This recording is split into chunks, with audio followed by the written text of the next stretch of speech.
기도하겠습니다. 예, 우리 오늘 리브가의 헌신 예배에 강산 목사님으로 오신 김재일 목사님께서는 일산에 있는 천일교회를 개척하셔서 담임하시고 계십니다. 그리고 사도행전 프로젝트라는 전국적으로서 이 사도행전을 가지고 같이 하나님의 본문, 주일날 예배 본문을 나누면서 여러 교회의 초대교회의 오순절 성령 강림의 아름다운 역사를 같이 나누는 아름다운 큰 일을 진행해 오시고 계시는 분입니다. 그리고 우리 노회로서는 현재 신안주 노회의 서기로 수고하고 계시고, 우리 서울 북부 시찰에는 직전 시찰장님으로 그렇게 노회와 시찰회를 위해서 많이 수고하시고 섬기시는 분입니다. 오셔서 오늘 좋은 말씀 전해 주실 텐데 여러분 나오실 때 할렐루야로 환영해 주시고 또 큰 은혜 같이 나눌 수 있기를 바랍니다. 우리 목사님 나오시겠습니다. 할렐루야. 만나뵈서 참 감사하고 또 너무너무 기분이 좋습니다. 오늘 리브가 헌신 예배인데 회장님, 리브가 헌신 예배 그 회원들 나이가 어떻게 됩니까? 60대. 저하고 친구네요. 인생은 60부터라 그렇게 얘기를 많이 하죠. 그래서 저는 60부터 인생이 시작되니까 아직 한 살이 안 됐어요. 오늘 리브가 회원들도 이제 전부 다 10살 미만이 아니면 5살 미만이 되리라고 생각을 하는데 좋은 친구처럼 생각하면서 오늘 또 말씀을 들을 수 있기를 바랍니다. 우리 성희선 목사님과 저는 오랫동안 노예에서 함께 노예를 섬겨왔고 또 서로를 보면서 제가 목사님에게 많은 은혜를 받고 도전을 받았습니다. 그리고 또 제가 아주 존경하는 그런 목사님이시고 또 저기 앞에 앉아 계신 두 분 장로님, 다른 장로님들도 계시는데 제가 두 장로님은 또 조그마합니다. 그래서 우리 앞에 계신 박영재 장로님은 성지 순례 갔을 때 그때 회계를 맡으셔서 얼마나 똑똑하게 잘 관리를 하시는지 그때 제가 감명을 많이 받았고, 또 우리 이제 김호선 장로님도 연세가 드셨는데도 건강하게 노예 열심히 활동하고 계시고, 자 오늘 한 사람을 찾습니다. 이런 제목인데 먼저 우리 옆 사람과 인사 한번 하도록 합시다. 당신을 사랑합니다. 축복합니다. 인사 한번 하시기 바랍니다. 이번에는 당신 때문에 행복합니다. 이 얘기를 하면은 웃지 않는 사람이 없어요. 옆 사람 때문에 행복합니까? 여러분 때문에 이웃이 행복하기를 바랍니다. 또 우리 신내 제일교회 때문에 하나님께서 행복하시기를 바랍니다. 아마 하나님이 우리 신내 제일교회를 보시면서 너무너무 기뻐하시고 행복해 하실 것 같아요. 그 이유가 뭐냐면은 요즘에는 목회를 하는 게 너무나 힘들어요. 그래서 좀 전에 예배 시작 전에 잠깐 장로님과도 또 목사님과도 잠깐 얘기를 나눴지만은 목회를 하기에 너무 힘든 그런 세상이 됐어요. 그래서 목사님들이 모이면은 무슨 말을 하는가 하면은 옛날에는 교인 몇 명 모입니까? 그 다음에 헌금 얼마 나옵니까? 그렇게 질문을 했어요.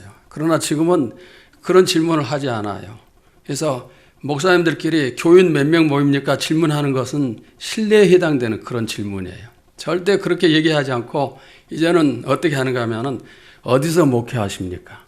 그래서 제가 저는 일산에서 목회합니다. 그러면은 목사님 성공하셨군요. 그래요. 왜 성공했다고 얘기하는가 하면은 목회를 하고 있는 것 자체가 하나님 앞에 성공이에요. 그래서 교회를 크게 부흥시키고 성전을 크게 건축하고 이런 것이 옛날에는 성공의 조건이었는데 지금은 너무너무 목회하는 게 힘들기 때문에 목회를 포기하지 않고 은퇴할 때까지 목회하고 있다는 그 자체가 바로 하나님 앞에서 큰 성공이다. 이렇게 얘기들을 합니다. 그리고 지금은 교회가 세워지면은 교회 성장학자들이 얘기하기를 100교회가 세워지면은 여러분 몇 교회가 성공할 것 같아요? 한 교회가 성공해요. 교회 100교회가 세워지면 교회 성공률이 1%예요. 그런데 이것도 이미 몇 년 전의 얘기고 제가 최근에 아주 깜짝 놀랄 사건을 접했는데 지금은 교회 성장학자들이 교회가 400교회가 세워지면 그중에 한 교회가 성공한다 이렇게 얘기를 해요. 여러분 얼마나 힘든지 알겠죠? 제가 있는 일산에서도 몇 년 전에 1년에 130교회가 문을 닫았어요. 130교회가. 그런데 우리 신내제일교회는 날마다 든든하게 서가고 또 계속해서 부흥하고 또 은혜를 끼치는 그런 교회로서 잘 성장하고 있기 때문에 하나님께서 우리 신내제일교회를 보시고 너무너무 기뻐하시고 행복하시리라고 믿습니다. 교회는 한 사람이 있으면 돼요. 그냥 여러 사람만 있으면 좋겠지만은 그러나 한 사람만 있어도 교회는 괜찮아요. 오늘 제가 이 한 사람에 대해서 이제 설교를 하려고 하는데 한 사람이 교회를 망하게 할 수도 있고 한 사람이 교회를 흥하게 할 수도 있어요. 오늘 본문에 보시면은 한 사람의 죄를 범함으로 말미암아서 모든 인류가 죄인이 됐지만은 한 사람의 십자가를 짐으로 말미암아서 모든 사람들이 의인이 될 수가 있어요. 오늘 여러분들도 교회에 좋은 영향을 끼치는 그런 한 사람이 되시기를 축원합니다. 자, 그러면 어떤 한 사람이 되어야 되는가? 첫째는 기도의 한 사람이 되시기 바랍니다. 자, 어떤 사람이요? 기도의 한 사람. 교회가 든든히 세워지기 위해서는 기초가 튼튼해야 돼요. 기초가 튼튼한 교회가 든든하게 세워집니다. 미국의 일로우 크릭 처치라는 아주 유명한 교회가 있습니다. 그 교회 담임 목사님은 빌 하이벨스 목사님인데 약 2만 명이 모이는 그런 교회입니다. 그리고 그 교회의 교육 프로그램이 우리 한국의 온누리 교회에서 교육 프로그램을 들여서 한국 교회에다 이제 소개를 하는 그런 역할을 하는데 이 교회가 교회 설립 30년이 돼서 교회 안에 목사님들과 교회 밖에 이제 전문가들을 초청을 해가지고 3년 동안 자기 교회를 파헤치도록 그렇게 만들었어요. 그래서 3년 동안 이 교회가 우리 교회가 어떤 교회인가 이제까지 30년의 사역이 성공했는가 실패했는가 그것을 보기 위해서 전문가들이 3년 동안 연구를 해서 나중에 이제 그것을 발표를 하는데 담임 목사님이 직접 발표를 했어요. 그런데 뭐라고 얘기했는가 하면은 우리 교회의 30년은 실패의 30년이다.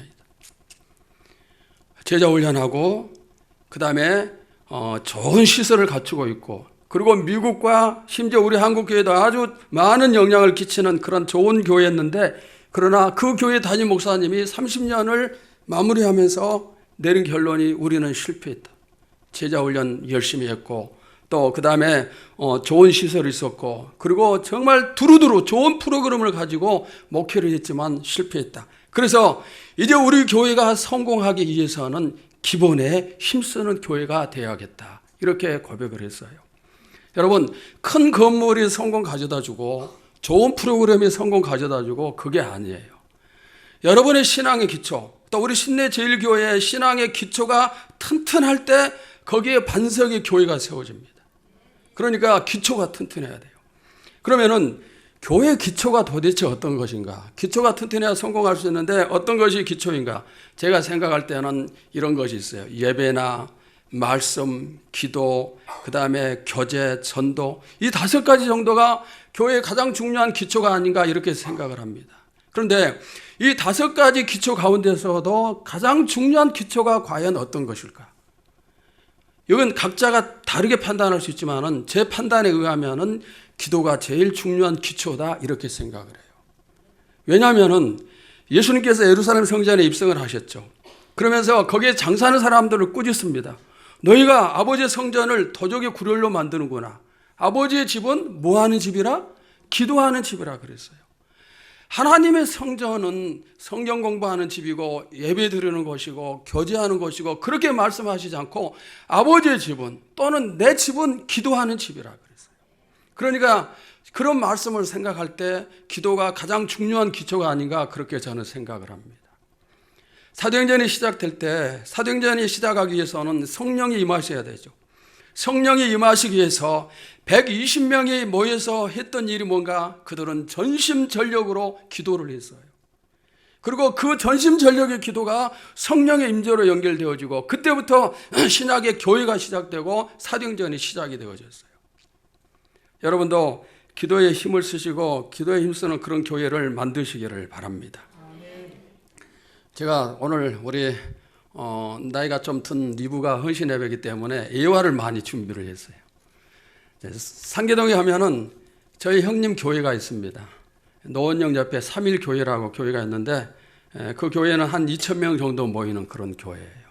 근데 그 교회가 처음에 아주 어렵게 시작을 하고 지금 그렇게 성장을 했는데 그렇게 성장하기까지는 첫째는 누가 뭐래도 담임 목사님의 역량이죠. 그 두 번째 사람을 들라고 하면은 한 권사님이에요. 이 권사님이 교회가 시작할 때 당시 바닥이 이제 콘크리트로 좁은 이제 공간이었는데 그 콘크리트 바닥에 무릎을 꿇고 오늘은 이 자리에서 눈물 흘리면서 기도하고 내일은 그 옆에서 눈물 흘리면서 기도하고 그 다음 날은 또 그 옆에서 눈물 흘리면서 기도하고 성전 전체를 돌아다니면서 눈물 흘리지 않는 지역이 없었어요. 그래서 그분이 그 권사님이 기도하면서 흘린 눈물을 전부 다 모으면은 성전 바닥을 덮고 남을 정도로 많은 눈물을 흘렸다 그랬어요. 이게 목사님께서 하신 말씀이에요. 그 교회 목사님께서. 저절로 부흥되는 교회는 없어요. 정말 누군가가 한 사람이 기도를 하면은 정말 기도로 내 생명을 바치겠다는 그런 각오를 가지고 헌신하며 기도할 때 그 교회가 살 수가 있어요. 한 사람이 처음에 시작하면 돼요. 제가 우리 교회를 조금 소개를 하겠습니다. 기도에 대한 내용이 나와서 그러는데 과거에 여러 기도 모임을 만들었어요. 그래서 월요일에는 중보 기도가 있어요. 담임 목사와 교회만을 위해서 기도하는 중보 기도. 그 다음에 또 화요일에는 치유 기도의 모임을 만들었어요. 그래서 병든 사람이 와서 같이 기도하고 치유를 받고 치유 기도. 수요일에는 어머니 기도회. 또 목요일에는 오전에는 교사들 기도회 하고 그리고 저녁에는 성령 충만함을 위한 기도의 모임을 갖고 금요일에는 또 금요일 철학기도 하고 토요일에는 기도원 가서 기도하고 그 다음에 주일에는 청년들 기도 모임을 갖고 그리고 1년 365일 내내 담임 목사를 위해서 금식 기도하는 순서를 정해놓고 교인들이 돌아가면서 금식 기도를 했어요. 근데 이렇게 기도가 여러 기도 모임이 생기고 그 다음에 이제 성도들끼리 자기들이 원하는 사람끼리 팀을 만들어서 기도 모임을 30개를 만들었어요. 그 자기들이 정해놓은 시간에 자기들끼리 모여서 기도를 하는 거예요. 그러면은 이렇게 여러 기도 모임을 만들었는데 어떻게 해서 이렇게 기도 모임이 만들어졌나? 맨 처음에 월요일 중보 기도 모임이 시작됐는데 그때 한 사람이 기도했어요. 한 사람이 교회를 위해서 기도하기 시작하고 그러다 보니까 마음에 맞는 사람들이 한 사람, 두 사람 모여서 월요일 중보 기도가 생기고 월요일 중보 기도에서 기도하다 보니까 우리가 화요일 날은 치유 기도를 위해서 모이자. 그래서 자기들끼리 또 치유 기도 모임을 만들어서 모이고 그래서 이렇게 여러 기도 모임을 만들었어요. 지금은 이제 그 기도 모임이 너무 많으니까 힘들어서 약화시키기도 하고 또 약화된 그런 부분도 있고 그러지만은 여하튼 우리 교회는 기도를 정말 열심히 한 그런 교회였어요. 지금도 기도 중심에 제가 목회를 하려고 하고 우리 신내제일교회도 바로 한 사람이 세워지기를 바랍니다. 다른 사람 생각할 필요 없어요. 누가 우리 교회 기도 모임을 만들어 갈까? 다른 사람 생각할 필요 없이 내가 교회를 사랑하는 사람이기 때문에 나 혼자서라도 먼저 교회 찾고 기도해야겠다. 그렇게 한 사람이 기도 시작하면은 다른 사람이 자연스럽게 붙게끔 되어 있어요. 오늘 이 자리에 그 한 사람이 생길 수 있기를 바랍니다. 아멘입니까? 그러면 누가 해야 되죠? 자, 따라서 합시다. 나다. 가슴에 손을 치면서 누구와? 나다. 자, 전부 다시 한번 합시다. 누가? 나다. 자, 오늘 여러분들이 예배를 드리면서 한 앞에 예배 드리면서 자신의 가슴을 치면서 내가 그 일을 해야겠다 약속을 했어요. 그 약속을 꼭 지킬 수 있기를 바랍니다. 어느 개척교회가 성전 건축을 하기 위해서 특별 새벽기도회를 진행을 했어요. 그런데 새벽기도가 시작하는 월요일 첫날 초등학생들까지 전부 다 모여서 이제 기도를 하는 겁니다. 그런데 이 40일 새벽기도를 진행하면서 어느 날 주변 초등학교 교장 선생님한테서 담임 목사님께 전화가 왔어요. 목사님, 우리 초등학교 학생들은 새벽기도에 나오지 말게 하세요. 왜냐고 했더니 자꾸 나와서 조는 거예요. 수업 시간에. 새벽에 기도하느라고 일찍 일어나니까 새벽 수업 시간에 조는 겁니다. 그래서 참석시키지 말라고 교장 선생님이 전화를 했는데, 그러나 목사님이 그거 무시하고 계속 시켰어요. 어느 날 한 줄학생이 새벽 기도를 하다가 잠깐 잠이 들었어요. 잠이 들어가지고 깨었는데, 깨어서 보니까 학교 갈 시간이에요. 그래서 늦어가지고 막 뛰어가다가 길거리에 쓰러진 할머니를 봤어요. 한 분이 쓰러졌어요. 이 아이가 초등학생이지만은 내가 이 할머니를 살리기 위해서 119에 연락하고 기다려야 되는가, 아니면은 학교 지각하니까 빨리 가야 되는가, 잠깐 고민을 하다가 연락을 했어요. 그래가지고 119가 와가지고 이 할머니를 잘 치료를 하고 이제 아무 문제가 없었어요. 사고가 생기지 않았죠. 그런데 얼마 뒤에 그 할머니의 자녀들이 이 아이를 찾아왔어요. 너무나 감사한 일이죠. 그래서 참 감사하다. 우리가 너에게 무슨 선물을 해주고 싶은데 뭘 해줬으면 좋겠느냐. 컴퓨터를 사줄까, 자전거를 사줄까 얘기했지만 다 가지고 있었어요. 그래서 이 아이가 하는 말이, 정말 저에게 선물을 사주고 싶다면은 지금 우리 교회가 성전 건축을 하기 위해서 작정기도 하고 있는데 성전을 건축해 주세요. 그랬어요. 얼마나 당돌한 그런 아이인지 모르죠. 그리고 실제로 그분들이 성전을 건축을 해줬어요. 여러분, 어린 아이의 기도지만은 하나님께서 들으시고 그렇게 응답을 하신 거예요. 우리 신내 제일교회 오늘도 보니까 뜨겁게 기도하고 정말 기도에 불이 붙고 참 좋은데, 지금보다 더 뜨거워지기를 바랍니다. 지금보다 더 열심히 기도하고, 지금보다 기도 모임에 참석한 성도들이 더 많아지고, 지금보다 기도의 모임이 훨씬 더 많은 기도임이 만들어지는 그런 축복에 기도하는 교회가 되시기를 축원합니다. 자, 그 다음에 두 번째는 전도의 한 사람이 되시기 바랍니다. 우리가 기도하는 이유가 무엇일까요? 예수님이 이 땅에 오신 목적은 전도하기 위해서 오셨습니다. 우리가 기도하고 성령 충만함을 받고 예배를 드리고 은혜를 받고, 이 모든 것은 전도와 연결이 되어져야 되죠. 전도하지 않으면 성도의 자격이 없는 거예요. 예수님께서 말씀하시길, 그분이 우리에게 내리신 가장 큰 명령, 가장 중요한 명령은 땅끝까지 증인이 되는 거예요.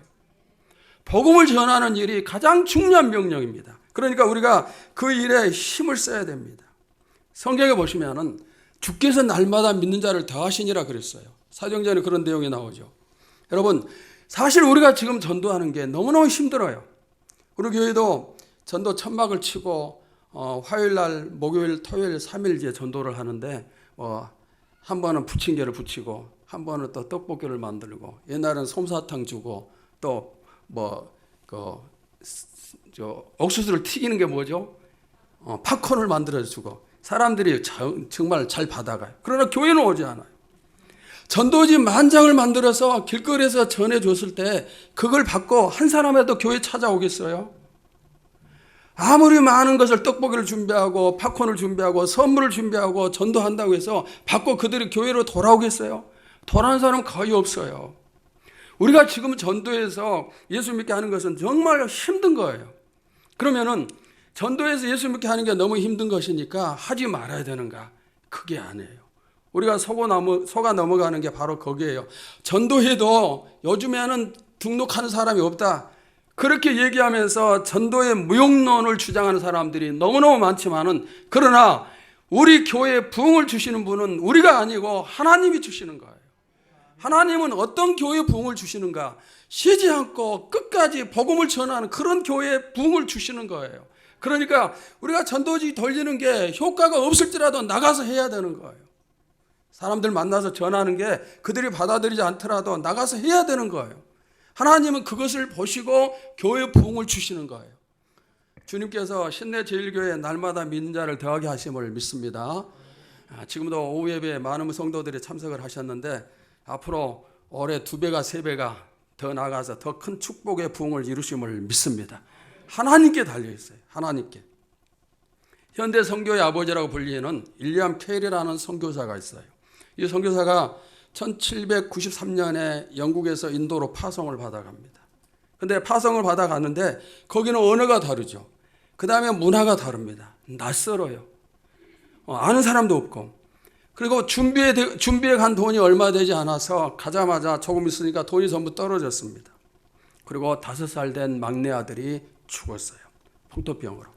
그 다음에 얼마 있다가 아내가 병으로 세상을 떠나고 재혼을 했는데 재혼한 아내도 병으로 세상을 떠났어요. 그리고 조금 있다가 장남까지 죽었어요. 얼마나 힘들겠어요. 자, 그런데 이 선교사가 가족들이 전부 다 세상을 떠나고 힘들었지만 더 힘든 것이 있는데 어떤 것인가 하면은 6년 동안 복음을 전했지만은 한 사람도 구원을 시키지 못했어요. 한 명도 개종을 시키지 못했어요. 그래서 이런 상황에서 가족이 다 떠난 것도 힘들지만은 더 힘든 것은 바로 그 부분이에요. 여러분, 그러면은 6년 동안 가족까지 전부 다 바쳐가면서 전도했지만은 한 사람도 믿지 않는 그 지역에서 계속 복음을 전해야 됩니까? 그만둬야 됩니까? 어떻게 해야 될까요?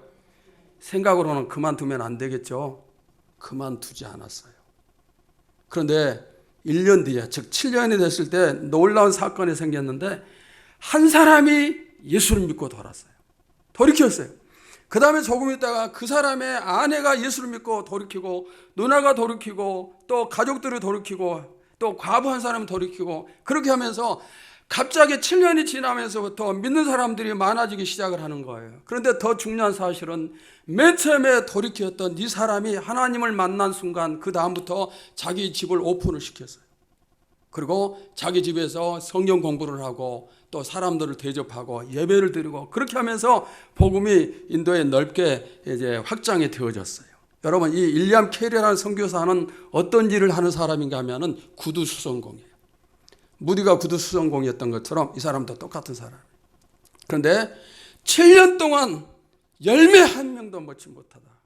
7년이 되고 하나님께서 때가 되니까 이렇게 부흥을 주신 거예요. 여러분, 우리가 전도로 나갈 때 열매를 맺지 못해도 나가시기를 바랍니다.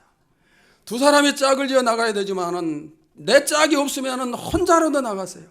나 혼자서라도 나가서 복음을 선포할 때 주님이 나에게 능력을 주시고 주님이 내 입술에 할 말씀을 주시고 주께서 상대방을 사로잡을 수 있는 그런 역사를 이루심을 믿습니다. 열매가 있든 없든 우리는 나가야 돼요. 나가서 선포해야 되고, 그럴 때 주께서 부흥을 주시는 거죠. 그러면 여러분, 누가 복음을 전해야 되나요? 전도의 한 사람 누가 돼야 됩니까? 다시 따라서 합시다. 나다. 누구? 내가 해야 돼요. 내가. 다른 사람한테 맡기지 말고 넘기지 말고 여러분이 전도의 그 한 사람 되시기를 축원합니다. 자, 그 다음에 세 번째는 물질 헌신의 한 사람이 되시기 바랍니다. 교회는 하나님이 일하시죠. 그러나 그 뒤를 살펴보면은 하나님의 일을 하지만은 하나님의 일을 하는데 필요한 것이 바로 재물이에요. 그런데 우리 교회는 부자가 없어요. 나도 부자가 아니에요. 그러니까 우리 교회는 하나님 일할 수 없습니까? 어떤 교회는 성전을 건축한다는데 다른 교회 권사님이 500억 헌금을 해서 건축을 한 교회도 있다고 그러죠. 우리 교회는 아무도 없어요, 부자가. 여러분, 하나님의 일은 돈 많은 사람이 하는 게 아니고 돈 없는 사람이 하는 것도 아니에요. 누가 하는가? 어떤 사람이 할까요? 믿음 있는 사람이 하는 거예요. 하나님의 교회를 사랑하는 사람이 하는 거예요.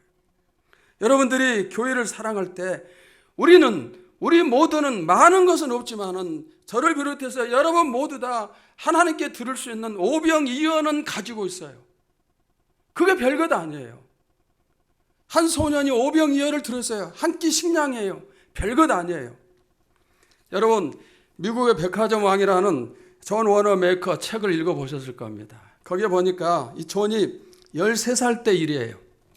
13살 때 일인데 그가 다니던 교회가 제일 독립교회라는 그런 이름의 교회인데 오래된 건물이에요. 그래서 비가 오면은 비가 새고, 그 다음에 교회 앞마당이 이제 포장이 되지 않아서 비가 올 때 교회 오면은 교회가 그냥 엉망진창이 되는 거예요. 비도 새고. 그런데 모든 교인들이 불평을 하지만은 아무도 대책을 세우지 않았어요. 바로 이때 이 어린 초원이 이런 상황을 보고 생각을 하다가 내가 교회 바닥을, 교회 앞마당을 벽돌로 깔아야 되겠다. 포장을 해야겠다. 그렇게 생각을 하고 하루 7센트씩 받는, 이제 7센트를 받으면서 아르바이트를 하는데 그 돈을 조금씩 모아가지고 벽돌을 사서 벽돌을 까는 거예요. 근데 조금씩 벽돌을 까는데 그렇게 깔면 2년 이상 걸릴 거예요. 어느 날 목사님이 보니까 아침에 보니까 항상 벽돌이 조금씩 더 많이 깔려 있어요. 도대체 누가 그 일을 하는가 이제 숨어서 살펴봤더니 바로 이 13살 먹은 어린 존이라는 아이가 그 일을 하고 있어요. 그래서 네가 왜 일을 하느냐? 목사님, 비가 오니까 교회가 너무 지저분해서 제가 이 마당을 벽돌로 깔기로 작정을 하고 지금 깔고 있습니다. 그래서 목사님이 축복 기도해 주고 그 다음에 교회 와서 광고를 했어요. 그랬더니 교인들이 전부 다 감동을 받아가지고 다 힘을 모아가지고 성전을 새롭게 건축을 했어요. 한 아이가 헌신하니까, 한 아이가 자신의 오병이어를 드리니까 이런 역사가 나타나는 거예요. 안양에 있는 어느 교회를 하나 제가 소개를 하겠어요. 지하실에 있던 개척교회인데 성전을 건축하기로 했어요. 그래서 성전을 건축하기로 작정을 하는데, 그러나 전부 다 어려운 사람들의 모임이니까 누구도 헌금하는 사람이 없어요. 근데 그 가운데 한 젊은 집사님 부부 가정이 자신들이 전세를 살고 있었는데 전세를 빼서 월세로 들어가면서 그것을 건축 헌금으로 드렸어요. 그런데 그게 얼마나 되겠습니까? 건축을 시작했는데 조금 지나니까 돈이 떨어지고 건축이 중단이 됐어요. 이 부부가 하나님께 매달려 기도를 하는데 하나님 응답을 주셨어요. 어떤 응답을 주시는가? 야, 니네 오빠를 찾아가서 네 땅을 달라고 해라. 그렇게 응답을 주셨어요. 자기 땅이 하나도 없는데. 그래서 하나님이 시키니까 여자 집사님이 오빠를 찾아가서 무작정 오빠 내 땅 내놔 그랬어요. 오빠가 깜짝 놀랐어요. 왜냐하면 자기 땅이 있다는 것을 자기밖에 모르는데 동생이 알았던 거죠. 이 땅이 어떤 땅이냐면은 어머니가 세상을 떠나기 전에 자기 딸이 결혼해서 너무 고생하는 것을 보고 마음이 아팠어요. 그래서 딸 모르게 땅을 사두면서 이제 큰아들에게 이 땅을 가지고 있다가 이 아이가 정말 필요로 할 때 그때 주어라 하고 비밀스럽게 맡겨놓은 거예요. 그런데 하나님이 응답을 주셔서 가르쳐 주신 겁니다. 그런데 처음에 땅을 살 때는 별 볼 일 없는 땅이었는데 나중에 그 지역이 개발이 되면서 수십억의 가치가 되는 땅이 됐어요. 그래서 그 땅을 찾았어요. 그리고 땅을 팔아서 그 팔았던 땅의 전부를 하나님께 드렸어요. 교회가 아름답게 건축이 됐어요. 그리고 건축하고 돈이 남았어요. 교회에서 회의를 했어요. 이 가정 때문에 우리 교회가 이렇게 아름답게 건축이 됐는데 건축원금이 남았으니까 이 가정 집을 건축해 주자. 그래서 그 가정에 집을 또 건축을 해줬어요. 여러분, 하나님이 사용하시는 사람은 돈 많은 사람 사용하시는 게 아니에요. 그렇다고 돈 없는 사람 모두 사용하시는가? 그것도 아니에요. 누구를 사용하세요? 믿음이 있는 교회를 사랑하는 사람 사용하세요. 오늘 우리에게는 처음에 말씀드린 것처럼 저도 여러분도 오병이어는 누구나 가지고 있어요. 하나님께서 그것을 필요로 하실 때 내 믿음이 헌신할 수 있는, 응답할 수 있는 그런 축복의 주인공들 될 수 있기를 바랍니다. 아까 우리 성 목사님 우리 교회 사도행전 프로젝트 거기에 대해서 잠깐 말씀드렸는데 우리 교회 회원 교회가 4,520교회예요. 4,520교회가 사도행전을 동시에 같이 설교하고 그렇게 하는데 근데 2년 전인가 성신대학교 대강단에서 회원 목사님들을 모아서 세미나를 했어요. 그때 500분 정도가 오셨는데 세미나를 우리 교회가 그 세미나를 진행하기 위해서 모든 비용을 준비를 해야 되는데 우리 교회는 아주 적은 교회예요. 비용을 준비할 수가 없어요. 그래서 고민을 하면서 기도하는데 어느 날 성도 한 분이 저를 찾아왔어요. 목사님, 제가 500분의 식사를 책임지겠습니다. 그리고 그걸 이제 그 소식이 교인들에게 알려지니까 너도 나도 그동안 마음에 품고 있던 가슴에 품었던 오병이어를 막 내놓는 거예요. 그래가지고 세미나를 잘 끝냈어요. 그리고 재정이 더 남았어요.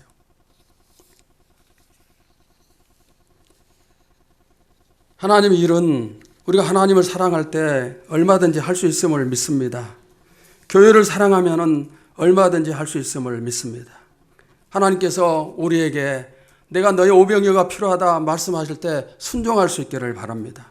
하나님께 그것을 내어놓을 수 있는 그런 믿음을 가지시기를 바랍니다. 그때 하나님이 왜 그 사람을 축복하시지 않을까요? 저는 이렇게 생각을 해요. 오병이어를 드리고 12바구니가 넘게 남았어요.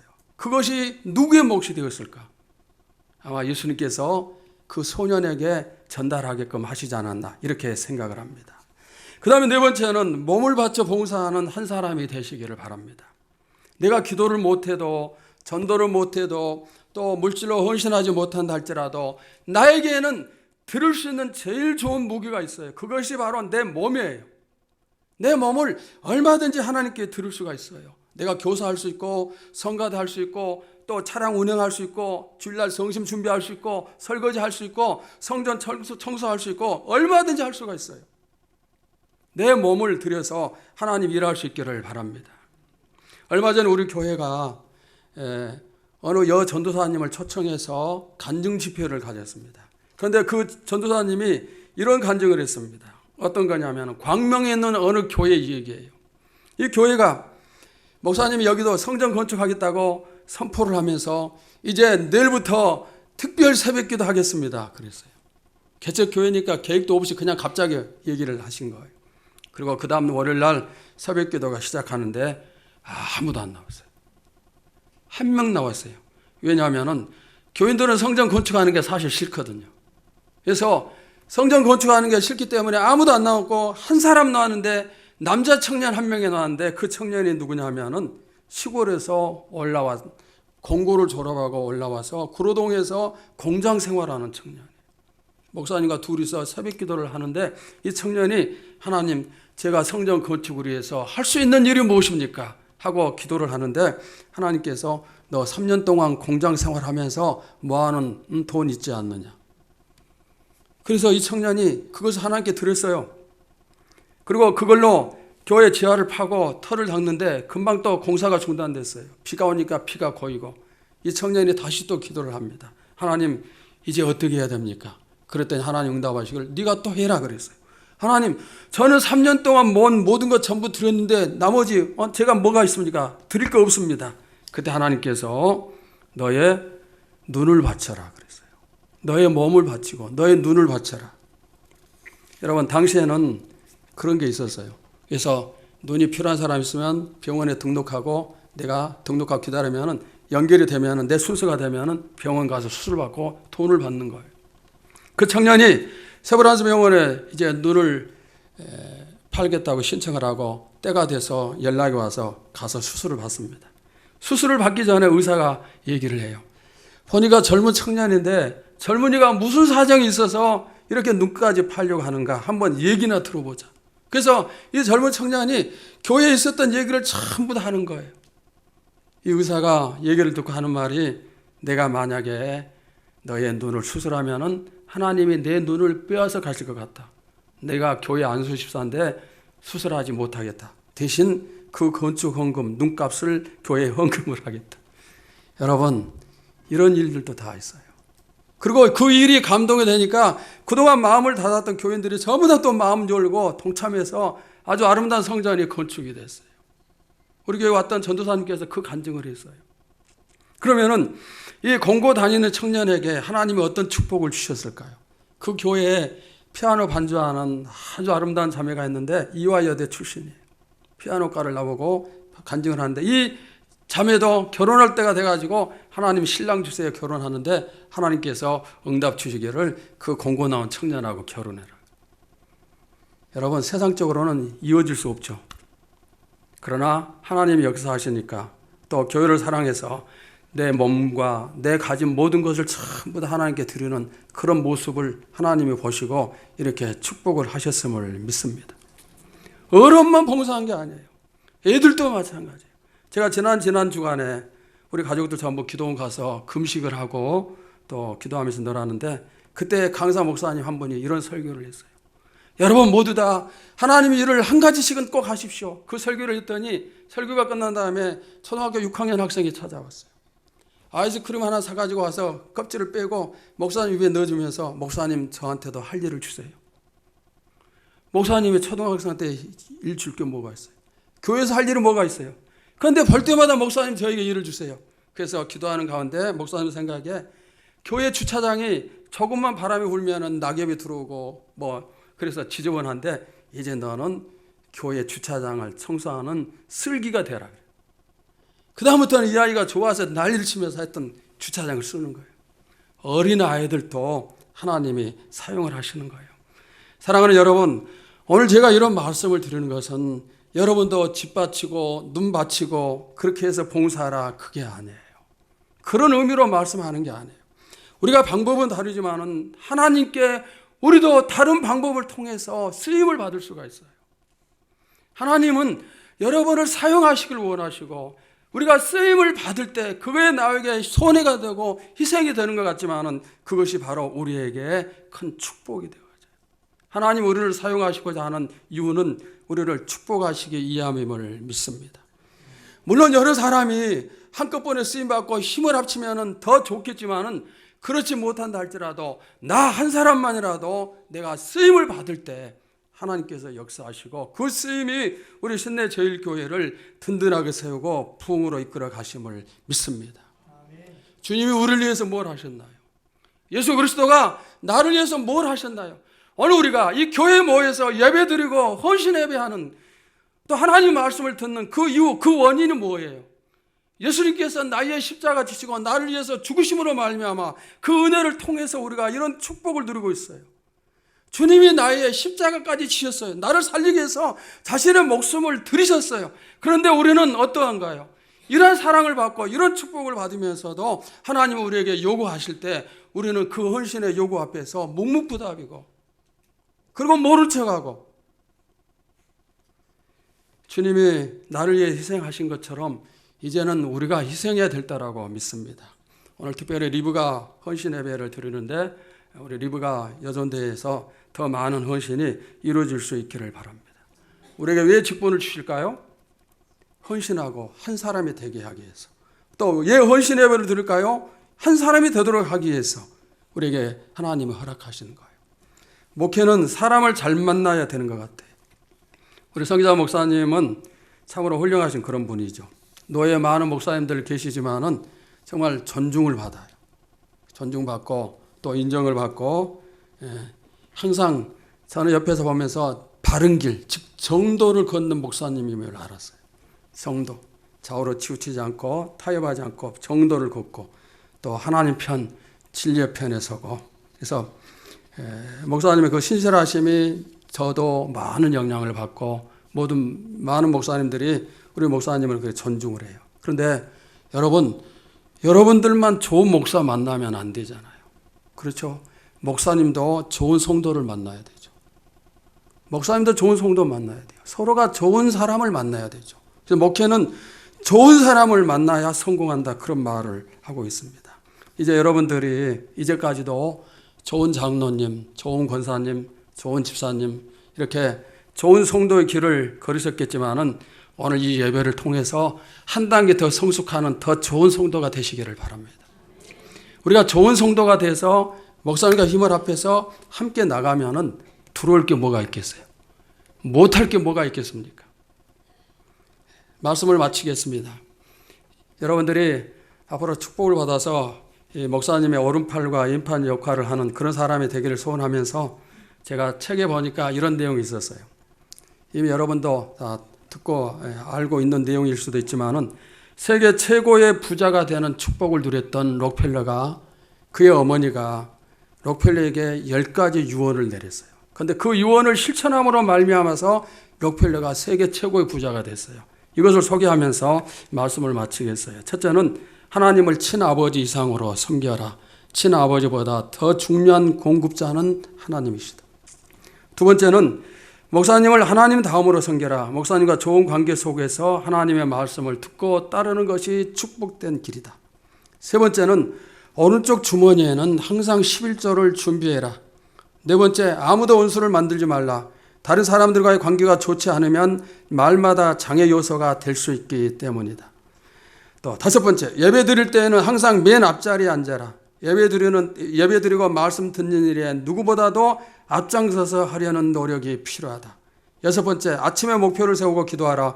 오늘 해야 할 일을 하나님께 맡기며 모든 일에 함께하여 주실 것을 온전히 믿는 기도가 필요하다. 일곱 번째, 잠자리에 들기 전에 하루를 반성하고 기도하라. 빨리 회개하여 죄로 인한 어려움과 고통을 피할 수 있어야 한다.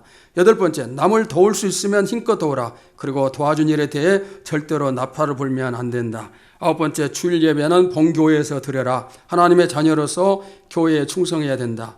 열 번째, 마지막, 아침에는 꼭 하나님의 말씀을 읽어라. 이 10가지가 록펠러 어머니의 유언이었고 그대로 순종을 했어요. 그리고 그는 세계 최고의 부자가 되었습니다. 오늘 우리 신내제일교회 하나님 말씀 앞에 늘 순종하고 충성해서 하나님 주시는 축복이 날마다 더하시기를 주님의 이름으로 축원합니다. 하나님 감사합니다. 오늘 리브가 헌신 예배를 통해서 우리에게 말씀을 주신 아버지 하나님, 신내제일교회의 한 사람이 여기저기 수없이 많이 세워지게 하여 주시옵시고, 우리 리브가 또 성교회가 그 한 사람의 역할을 감당하여 교회를 잘 섬기고 이끌어가는 기둥과 같은 그런 기관이 되어지도록 축복하여 주시옵소서. 하나님, 신내제일교회를 축복하여 주옵소서. 이곳에 오는 자마다 은혜 충만하게 하시고 성령으로 충만케 하시고 영육 간의 강건함의 축복을 누리게 하시고 하나님을 향한 사랑이 날마다 충만해지는 복 있는 교회가 되어지도록 역사하여 주시옵소서. 목사님의 사역을 축복하시고 기도하고 간구하는 모든 내용에 하나님 응답하여 주시옵시고 우리 성도들 모두가 한 마음이 되어서 함께 그 길을 개척해 나가도록 역사하여 주시옵소서. 할렐루야. 감사하며 예수님의 이름으로 기도하옵나이다.